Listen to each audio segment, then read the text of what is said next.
Trump দুই পৰম বন্ধু বিভিন্ন ভ্ৰমণকালত মোদীয়ে ট্ৰাম্পক পৰম মিত্ৰ বুলি সম্বোধন কৰে আৰু বিভিন্ন ভ্ৰমণকালত দুইগৰাকী নেতাৰ সাক্ষাৎ হলে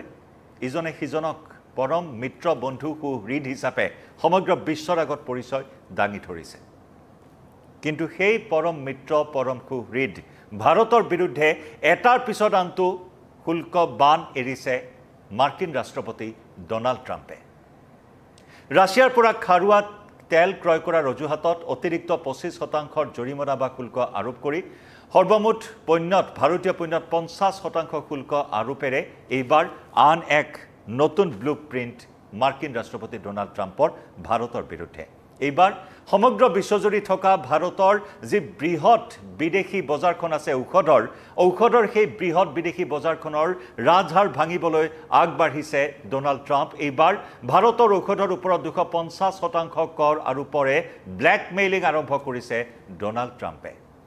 নমস্কাৰ প্ৰিয় দৰ্শক মই জয়ন্ত মাধৱ গোস্বামী আপোনাক স্বাগতম জনাইছো নিউজ 18 অসম নৰ্থ ইষ্টৰ ডিজিটেল লাইভলৈ আৰু ডিজিটেল লাইভত এইবাৰ লৈ আহিছো অত্যন্ত গুৰুত্বপূৰ্ণ এটা খবৰ এইবাৰ ঔষধৰ ওপৰত ভাৰতৰ ঔষধৰ ওপৰত হেন চকু দিছে মাৰ্কিন ৰাষ্ট্ৰপতি ডোনাল্ড ট্ৰাম্পে অতিৰিক্ত 25% শুল্ক আৰোপেৰে অৰ্থাৎ সৰ্বমুঠ 50% শুল্ক 1 আগষ্টৰ পৰা কাৰ্যকৰী হোৱাকৈ ডোনাল্ড ট্ৰাম্পে ভাৰতৰ বিৰুদ্ধে ঘোষণা কৰিছে আৰু ইয়াতেই ক্ষান্ত হৈ থকা নাই ডোনাল্ড ট্ৰাম্প এইবাৰ ভাৰতৰ ৰপ্তানিকৃত যি ঔষধৰ বজাৰখন আছে সেই ৰপ্তানিকৃত ঔষধৰ বজাৰখনৰ ওপৰত দৃষ্টি ৰাখি এইবাৰ ভাৰতৰ ঔষধ ৰপ্তানিত পংগু কৰি তুলিবলৈ ভাৰতৰ ঔষধ ৰপ্তানি পংগু কৰাৰ চক্ৰান্ত ৰচনা কৰি এইবাৰ ট্ৰাম্পে এই সিদ্ধান্ত গ্ৰহণ কৰাৰ কথা ঘোষণা কৰিছে যে অতি শীঘ্ৰেই ভাৰতৰ ঔষধৰ ওপৰত 250% শুল্ক আৰোপ কৰিব ট্ৰাম্পে মাৰ্কিন প্ৰশাসনে এটাৰ পিছত আনটো বানেৰে বিদ্ধ কৰিছে মাৰ্কিন যুক্তৰাষ্ট্ৰই ভাৰতক এটাৰ পিছত আনটো শুল্ক বানেৰে বিদ্ধ হৈছে ভাৰত এইবাৰ আন এক বৃহৎ শুল্ক বানেৰে বিদ্ধ হ'বলৈ ওলাইছে ভাৰতবৰ্ষ যে নেকি ভাৰতবৰ্ষৰ ঔষধৰ এই সাম্ৰাজ্যখনক মেডিচিন অফ ৱৰ্ল্ড বুলি জনা যায় আৰু সেই ফাৰ্মাসি অফ ৱৰ্ল্ড বুলি জনা যায় ভাৰতৰ বিশাল ঔষধৰ সাম্ৰাজ্যখনক সমগ্ৰ বিশ্বজুৰি আছে ভাৰতৰ এখন বৃহৎ বিদেশী বজাৰ আৰু সেই বিদেশী বজাৰখনৰ বাবে ভাৰতৰ এই বজাৰখনক ফাৰ্মাসি অফ ৱৰ্ল্ড বুলি জনা যায় আৰু সেই ফাৰ্মাসি অফ ৱৰ্ল্ডক এতিয়া ৰাজহাড় বেকা কৰি দিবলৈ আগবাঢ়িছে মাৰ্কিন ৰাষ্ট্ৰপতি ডোনাল্ড ট্ৰাম্প কিয় এইবাৰ 250% শুল্ক আৰোপেৰে পৰম মিত্ৰ কথা কোৱা হৈছে দুইখন ৰাষ্ট্ৰ পৰম বন্ধু বুলি কোৱা হৈছে আৰু পৰম বন্ধুৰ নমুনা এতিয়া এনেদৰে দেখুৱাইছে মাৰ্কিন ৰাষ্ট্ৰপতিগৰাকীয়ে এটা সময়ত নমস্তে ট্ৰাম্প বৃহৎ অনুষ্ঠানৰ আয়োজন কৰি 1 লাখ গুজৰাটীক সমবেত কৰি ট্ৰাম্পক নমস্কাৰ জনাইছিল একেদৰে মাৰ্কিন যুক্তৰাষ্ট্ৰতো হাউডি মোদী এক বৃহৎ অনুষ্ঠানেৰে ভাৰতৰ প্ৰধানমন্ত্ৰী নৰেন্দ্ৰ মোদীক উষ্ম আদৰণি জনাইছিল আৰু আমেৰিকাৰ বষ্টনত আব কি বাৰ ট্ৰাম্প চৰকাৰ এনেধৰণৰ শ্লোগানেৰে আওপকীয়াকৈ পৰোক্ষভাৱে ভাৰতৰ প্ৰধানমন্ত্ৰীগৰাকীয়ে মাৰ্কিন ৰাষ্ট্ৰপতি ডোনাল্ড ট্ৰাম্পৰ হৈ অনানুষ্ঠানিকভাৱে নিৰ্বাচনী প্ৰচাৰো চলাইছে গতিকে সেই পৰম বন্ধু এতিয়া মোদীৰ ভাৰতৰ বিৰুদ্ধে এটাৰ পিছত আনটো শুল্ক বান এৰিছে মাৰ্কিন ৰাষ্ট্ৰপতিগৰাকীয়ে ৰাছিয়াৰ পৰা খাৰুৱা তেল ক্ৰয় যুদ্ধৰ অস্ত্ৰ-শস্ত্ৰ ক্ৰয় যুদ্ধৰ সঁজুলি ক্ৰয় কৰাৰ অজুহাত দেখুৱাই এক প্ৰকাৰ দিল্লীক হেঁচা প্ৰয়োগ কৰি অতিৰিক্ত জৰিমনা 25% আৰোপ কৰা হৈছে অতিৰিক্ত শুল্কৰ বোজা ভাৰতৰ ওপৰত জাপি দিয়া হৈছে যে ভাৰতে কম মূল্যত খাৰুৱা তেল ৰাছিয়াৰ পৰা ক্ৰয় কৰাটোৱে নিদ্ৰা হৰিছে মাৰ্কিন ৰাষ্ট্ৰপতি ডোনাল্ড ট্ৰাম্পৰ আৰু তাতেই ক্ষুণ্ণ হৈ মাৰ্কিন ৰাষ্ট্ৰপতিগৰাকীয়ে ৰাছিয়াৰ পৰা কম মূল্যত তেল ক্ৰয় কৰা বাদ দি আমেৰিকাৰ পৰা তেল ক্ৰয় কৰিবলৈ আৰু যুদ্ধৰ সঁজুলি ক্ৰয় কৰিবলৈ এক প্ৰকাৰ হেঁচা প্ৰয়োগ কৰি আহিছে নতুন দিল্লীক আৰু তাৰ সমুচিত প্ৰত্যুত্তৰ মঙলবাৰে সাধাৰণভাৱে নতুন দিল্লীয়ে দিছে দিল্লীৰ বিদেশ মন্ত্ৰণালয়ে ইতিমধ্যে তাৰ প্ৰত্যুত্তৰ দিছে এখন পত্ৰযোগে মাৰ্কিন প্ৰশাসনৰ দুমুখীয়া স্থিতি উন্মোচিত কৰিছে সমগ্ৰ বিশ্বৰ সন্মুখত ভাৰতৰ বিদেশ মন্ত্ৰণালয়ে যে কেৱল ভাৰতেই ৰাছিয়াৰ সৈতে বাণিজ্যিক সম্পৰ্ক ৰক্ষা কৰি থকা নাই ইউৰোপীয় সংঘ লগতে মাৰ্কিন যুক্তৰাষ্ট্ৰই কেনেদৰে ৰাছিয়াৰ পৰা ইউৰেনিয়াম ক্ৰয় কৰি আহিছে বিভিন্ন পণ্য সামগ্ৰী ক্ৰয় কৰি আহিছে সাৰ ক্ৰয় কৰি আহিছে সকলো কথা তন্নকৈ তথ্য সহকাৰে সমগ্ৰ বিশ্বৰ সন্মুখত প্ৰকাশ কৰি মাৰ্কিন যুক্তৰাষ্ট্ৰৰ মাৰ্কিন ৰাষ্ট্ৰপতিগৰাকীৰ মিথ্যাচাৰ তথা দুমুখীয়া চৰিত্ৰ প্ৰকাশ কৰিছিল আৰু তাৰে প্ৰতিশোধ ল'বৰ বাবে এতিয়া ভাৰতৰ এই ঔষধৰ বজাৰখনত মাধমাৰ সোধাবলৈ আগবাঢ়িছে ডোনাল্ড ট্ৰাম্প এটা ৰাষ্ট্ৰীয় টেলিভিছন সাক্ষাৎকাৰত ডোনাল্ড ট্ৰাম্পে উল্লেখ কৰিছে যে সম্পূৰ্ণৰূপে ভাৰতৰ পৰা আমদানিকৃত ঔষধ সম্পূৰ্ণৰূপে মাৰ্কিন যুক্তৰাষ্ট্ৰত বন্ধ কৰি দিয়া হ'ব স্পষ্টকৈ এই হুংকাৰ প্ৰদান কৰিছে মাৰ্কিন ৰাষ্ট্ৰপতিগৰাকীয়ে তেওঁ কৈছে যে প্ৰথমে কমকৈ শুল্ক আৰোপ কৰা হ'ব প্ৰথমে 150% শুল্ক আৰোপ কৰা হ'ব আৰু তাৰ এবছৰ পিছত বা 18 মাহ পিছত সম্পূৰ্ণ 250% শুল্ক আৰোপ কৰি সম্পূৰ্ণ যি ভাৰতৰ পৰা আমদানি কৰে আমেৰিকাই ঔষধ সেয়া সম্পূৰ্ণৰূপে বন্ধ কৰি দিব আৰু এই সময়ছোৱাত মাৰ্কিন যুক্তৰাষ্ট্ৰৰ যি ঔষধৰ প্ৰয়োজন সেই প্ৰয়োজনীয়তাখিনি পূৰণ কৰিবলৈ যিসমূহ মাৰ্কিন যুক্তৰাষ্ট্ৰৰ ঔষধ নিৰ্মাণকাৰী কোম্পানী আছে সেইসমূহক উদগনি যোগাব বা সময় দিব এই কথা ট্ৰাম্পে মুকলিমূলীয়াকৈ প্ৰকাশ কৰিছে স্বাভাৱিকতে এতিয়া নতুন দিল্লীত এই বিষয়টোক লৈ তীব্ৰ প্ৰতিক্ৰিয়া সৃষ্টি হৈছে নতুন দিল্লীয়ে তীব্ৰ বিশুদ্ধাৰ প্ৰকাশ কৰিছে এয়া সম্পূৰ্ণ অনুচিত প্ৰধানমন্ত্ৰী নৰেন্দ্ৰ মোদীয়ে উল্লেখ কৰিছে প্ৰতিক্ৰিয়া প্ৰকাশ কৰিছে ট্ৰাম্পৰ এই শুল্ক নীতিক ভাৰতৰ বিৰুদ্ধে লোৱা এই শুল্ক নীতিক কঠোৰ সমালোচনা কৰি এয়া সম্পূৰ্ণ অনুচিত বুলি মন্তব্য কৰিছে ভাৰতৰ প্ৰধানমন্ত্ৰী নৰেন্দ্ৰ মোদীয়েও আৰু সমান্তৰালকৈ ভাৰতৰ কৃষকৰ পক্ষত থিয় দিম বুলিও প্ৰধানমন্ত্ৰী নৰেন্দ্ৰ মোদীয়ে শেহতীয়াকৈ ঘোষণা কৰিছে অতিৰিক্ত 25% শুল্ক আৰোপৰ বিষয়টোক লৈ কিন্তু এইবাৰ ঔষধ ৰপ্তানি পংগু কৰাৰ চক্ৰান্তৰে ট্ৰাম্পে 250% শুল্ক আৰোপৰ যি ব্লেকমেইল আৰম্ভ কৰিছে এই ব্লেকমেইলিঙক ভাৰতে কেনেদৰে গ্ৰহণ কৰে সেয়া হ'ব অত্যন্ত লক্ষণীয় ট্ৰাম্পে কৈছে যে মই কম শুল্কৰে আৰম্ভ কৰিম সেয়া লাহে লাহে বঢ়াই নিম আৰু যাতে আমেৰিকালৈ ভাৰতৰ ঔষধৰ ৰপ্তানি সম্পূৰ্ণৰূপে বন্ধ হৈ যায় অত্যন্ত তাৎপৰ্যপূৰ্ণ মন্তব্য মই আমেৰিকাক প্ৰয়োজন হোৱা ঔষধ আমেৰিকাৰ কোম্পানীক উৎপাদন কৰিবৰ বাবে উদগনি যোগাম আৰম্ভ কৰিম প্ৰথমে 150%ৰ পৰা এবছৰ পাছত বা 18 মাহৰ পাছত সেয়া 250%লৈ বৃদ্ধি কৰিম যাতে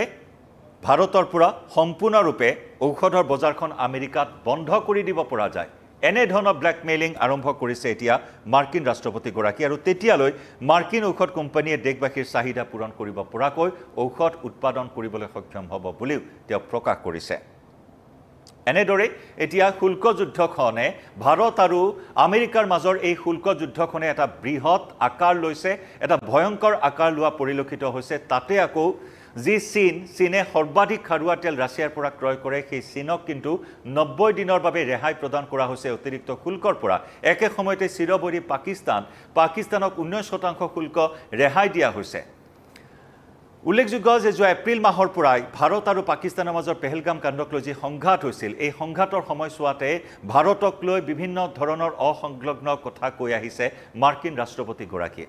তাৰ মাজতে যোৱা এপ্ৰিল মাহৰ পৰাই ভাৰতৰ বিৰুদ্ধে এই শুল্ক যুদ্ধত অৱতীৰ্ণ হ'বৰ বাবে যোজা চলাই আহিছিল মাৰ্কিন ৰাষ্ট্ৰপতিগৰাকী এক প্ৰকাৰ ককালত যেন টঙালি বান্ধি লৈছিল ককালত যেন গামোচা বান্ধি লৈছিল মাৰ্কিন ৰাষ্ট্ৰপতিগৰাকীয়ে কাৰণ যোৱা এপ্ৰিল মাহৰ পৰাই এই তৎপৰতা এনেদৰে গ্ৰহণ কৰিছিল ট্ৰাম্পে যে সংবিধানৰ 232 ধাৰা ব্যৱহাৰ কৰি আমেৰিকালৈ হোৱা ঔষধৰ যি ৰপ্তানি সেই ৰপ্তানিৰ পৰিমাণ কেনেকুৱা ধৰণৰ সকলোখিনি কথা তন্নকৈ পৰীক্ষা কৰিছিল একেদৰে ভাৰতৰ পৰা আমেৰিকালৈ ৰপ্তানি হোৱা কোনবিধ ঔষধ ক্ষতিকাৰক বা হানিকাৰক স্বাস্থ্যৰ বাবে হানিকাৰক হ'ব পাৰে সেই দিশসমূহ পৰীক্ষা কৰা হৈছিল একেদৰে সেই 232 ধাৰা বা সেই আইনৰ অধীনত কোনো ৰপ্তানিকাৰক ঔষধে ক্ষতিসাধন কৰিছে নেকি সেয়া পৰীক্ষা কৰিব পাৰে আৰু একে আইনৰ অধীনতে কোনবিধ ৰপ্তানিকাৰক ঔষধ নহলে আমেৰিকাৰ নাগৰিকসকলে অসুবিধাৰ সন্মুখীন হ'ব পাৰে তাকো ইতিমধ্যে পৰীক্ষা নিৰীক্ষা কৰি থৈছিল তন্নকৈ অৰ্থাৎ এই পৰীক্ষা নিৰীক্ষা তদন্ত অনুসন্ধানৰ জৰিয়তে মাৰ্কিন ৰাষ্ট্ৰপতি ডোনাল্ড ট্ৰাম্পে ভাৰতৰ বিৰুদ্ধে এই শুল্ক যুদ্ধত নামি পৰিবলৈ ইতিমধ্যে যোজা চলাইছিল তাৰ প্ৰস্তুতি এপ্ৰিল মাহৰ পৰাই কৰিছিল এয়া মাথো এটা অজুহাত ৰাছিয়াৰ পৰা তেল ক্ৰয় কৰা বা ৰাছিয়াৰ পৰা যুদ্ধৰ সঁজুলি ক্ৰয় কৰাৰ এয়া মাত্ৰ এটা অজুহাত আৰু এই অজুহাতেৰে এতিয়া এনেদৰে শুল্কৰ বোজা অতি বৃহৎ পৰিমাণৰ শুল্কৰ বোজা ভাৰতৰ ওপৰত জাপি দিয়াৰ এই চক্ৰান্ত আৰম্ভ কৰিছে মাৰ্কিন ৰাষ্ট্ৰপতি ডোনাল্ড ট্ৰাম্পে সমান্তৰালকৈ ট্ৰাম্পে ইতিমধ্যে এই বিষয়ে বুজি উঠিছে যে ভাৰতীয় ঔষধৰ আন্তঃৰাষ্ট্ৰীয় বজাৰখন ধ্বংস কৰিলেই নতুন দিল্লীয়ে সেৱ মানিব আৰু তাৰ পিছত ৰাছিয়াৰ পৰা তেল ক্ৰয় কৰা বন্ধ কৰি দিব আৰু ৰাছিয়াৰ পৰিৱৰ্তে আমেৰিকাৰ পৰা তেল ক্ৰয় কৰিব আৰু যুদ্ধৰ অস্ত্ৰ-শস্ত্ৰ যুদ্ধৰ জাহাজ বিমান সকলোখিনি আমেৰিকাৰ পৰা দিল্লীয়ে ক্ৰয় কৰিবলৈ বাধ্য হ'ব ইয়া বিশ্বাস এই ধাৰণা লৈ মাৰ্কিন ৰাষ্ট্ৰপতিগৰাকী এনেদৰে শুল্ক যুদ্ধ ভাৰতৰ বিৰুদ্ধে শুল্ক যুদ্ধৰ কথা ঘোষণা কৰিছে একেদৰে এই যুদ্ধৰ জৰিয়তে ভাৰতৰ ঔষধৰ বজাৰখন ধ্বংস কৰি ভাৰতৰ এই ঔষধৰ মুকলি বজাৰখন যাতে সম্পূৰ্ণৰূপে বন্ধ কৰি দিব পৰা যায় বিদেশত তাৰ বাবেও এই পদক্ষেপ ইতিমধ্যে গ্ৰহণ কৰিছে ইতিমধ্যে আমি জনাইছো যে ভাৰতৰ বজাৰখনক ফাৰ্মাসি অফ দা ওয়াৰ্ল্ড বুলি কোৱা হয় ভাৰতৰ ঔষধৰ বজাৰখনক ফাৰ্মাসি অফ দা ওয়াৰ্ল্ড কি কাৰণে কোৱা হয় তাৰো তথ্য কিছু এই মুহূৰ্তত আগবঢ়াব বিচাৰিম আপোনালোকৰ সন্মুখত কিছু পৰিসংখ্যা কাৰণ 2024-25 বৰ্ষতে ভাৰতে আমেৰিকালৈ বৃহৎ পৰিমাণৰ ধনৰ ঔষধ ইতিমধ্যে প্ৰেৰণ কৰিছে তাৰ পৰিমাণ হ'ল ৮১,৫৩৪ কোটি টকা কেৱল বিগত বৰ্ষতে অৰ্থাৎ 2024-25 বৰ্ষতে ভাৰতে আমেৰিকালৈ ৰপ্তানি কৰিছে ৮১,৫৩৬ কোটি টকাৰ ঔষধ ভাৰতে আমেৰিকালৈ ৰপ্তানি কৰিছে গতিকে ইমান পৰিমাণৰ এখন বজাৰ ইমান পৰিমাণৰ এটা বাণিজ্য আমেৰিকা আৰু ভাৰতৰ মাজত ঔষধক লৈ চলি আহিছে এয়া সম্পূৰ্ণৰূপে এতিয়া বন্ধ কৰি দিয়াৰ উপক্ৰম হৈছে এক প্ৰকাৰ অৱধাৰিত হৈ পৰিছে মাৰ্কিন ৰাষ্ট্ৰপতিগৰাকীৰ এই ব্লেকমেইলিঙক লৈ 250% আৰু কিছু পৰিসংখ্যা জনাইছো 2023-24 বিত্তীয় বৰ্ষত ভাৰতে 50 বিলিয়ন মাৰ্কিন ডলাৰ ঔষধ উৎপাদন কৰিছিল ভাৰতীয় মুদ্ৰাত সেয়া হ'ল প্ৰায় 4,15,000 কোটি টকা দেশত 23.5 বিলিয়ন ডলাৰৰ ঔষধ বিক্ৰী কৰাৰ বিপৰীতে ভাৰতে 26.5 বিলিয়ন ডলাৰ ঔষধ ৰপ্তানি কৰিছিল ইয়াৰে 8 বিলিয়ন ডলাৰ অৰ্থাৎ 66,400 কোটি টকাৰ ঔষধ ৰপ্তানি কৰিছিল কেৱল আমেৰিকালৈ ভাৰতে 2024-25 বিত্তীয় বৰ্ষৰ কথা আমি ইতিমধ্যে উল্লেখ কৰিলো য'ত 81,536 কোটি টকাৰ ঔষধ আমেৰিকালৈ ভাৰতে ৰপ্তানি কৰিছিল গতিকে ইয়াৰ পৰা পৰিষ্কাৰ হয় ইয়াৰ পৰা এই কথাই পৰিস্ফুট হয় যে ভাৰতৰ এই ঔষধৰ বজাৰখন কিমান ডাঙৰ ইয়াৰ পৰাই এই কথা স্পষ্ট হৈছে যে আমেৰিকাত ভাৰতৰ ঔষধৰ বজাৰখন কিমান বৃহৎ আৰু ট্ৰাম্পে কিয় ইয়াত আঘাত হানিবলৈ লক্ষ্য কৰিছে সেই কথা স্পষ্ট হৈ পৰিছে ডোনাল্ড ট্ৰাম্পে ভাৰতৰ ঔষধৰ ওপৰত 250% শুল্ক আৰোপ কৰিলে ভাৰতৰ ঔষধৰ বিদেশী বজাৰখনৰ ৰাজহাড় ভাগি যাব আৰু নিজাববীয়াকৈ আমেৰিকাই ৰাইজৰ প্ৰয়োজনীয় চাহিদা পূৰণ কৰিব পৰাকৈ নিজৰ কোম্পানীসমূহক ইতিমধ্যে অধিক বিনিয়োগৰ বাবে এক পৰিৱেশ ৰচনা কৰাৰ পৰিকল্পনা গ্ৰহণ কৰিছে আৰু সেই অনুসৰি যদি চোৱা হয় ট্ৰাম্পৰ আহ্বানত মাৰ্কিন ঔষধ প্ৰস্তুতকাৰী যিসমূহ কোম্পানী আছে তাৰ ভিতৰত ইলি লিলি সমান্তৰালকৈ জনসন এণ্ড জনসন এই কোম্পানীসমূহে নতুনকৈ বিনিয়োগ কৰি ঔষধৰ উৎপাদন বৃদ্ধিৰ লক্ষ্য লৈছে আনহাতে পূৰ্বৰ তুলনাত যদি কৰা হয় পূৰ্বৰ তুলনাত প্ৰায় শুল্কবিহীনভাৱে অৰ্থাৎ শুল্ক শূন্য এই শুল্কবিহীনভাৱে ভাৰতৰ ঔষধ আমেৰিকালৈ ৰপ্তানি কৰিবলৈ সক্ষম হৈছিল ভাৰতে যাৰ বাবে এই বজাৰখনৰ পৰা ভাৰতে কোটি কোটি টকাৰ লাভ আহৰণ কৰিবলৈ সক্ষম হৈছিল সেই অনুসৰি ভাৰতে আমেৰিকালৈ ইমান দিনে ৰপ্তানি কৰা যি জেনেৰিক ফিনিছ ড্ৰাগছ সেয়া আমেৰিকাত শুল্ক আছিল শূন্য আমেৰিকাত শুল্ক আছিল একেদৰে এক্টিভ ফাৰ্মাচিউটিকেল ইনগ্ৰেডিয়েন্টছত আমেৰিকাৰ শুল্ক আছিল 2% আৰু ব্ৰেণ্ডেড ফৰ্মুলেশ্যনত আছিল 0 পৰা 2%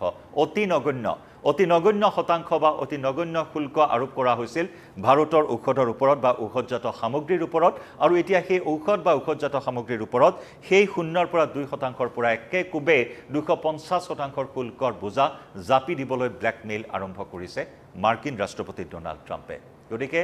ট্ৰাম্পে যেন আকৌ প্ৰতিশোধ ল'লে ভাৰতৰ ওপৰত কাৰণ মঙলবাৰে ট্ৰাম্পৰ অভিযোগ খণ্ডন কৰি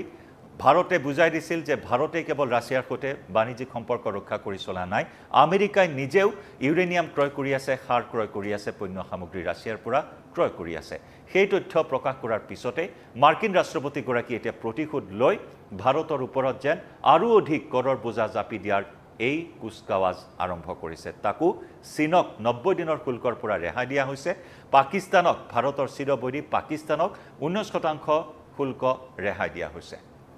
তেনে সময়তে কালি দিনটোত আমি জনাইছিলোঁ ৰিপাব্লিকান দলৰ নেত্ৰী নিকি হেলিয়ে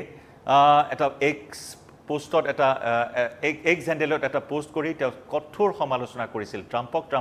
বাৰে বাৰে সকীয়াই দিছিল বুজাই দিছিল যে ভাৰতৰ সৈতে সম্পৰ্ক বিনষ্ট কৰিলে আমেৰিকাৰ ভৱিষ্যত সুখকৰ নহ'ব কাৰণ প্ৰশান্ত মহাসাগৰীয় অঞ্চলত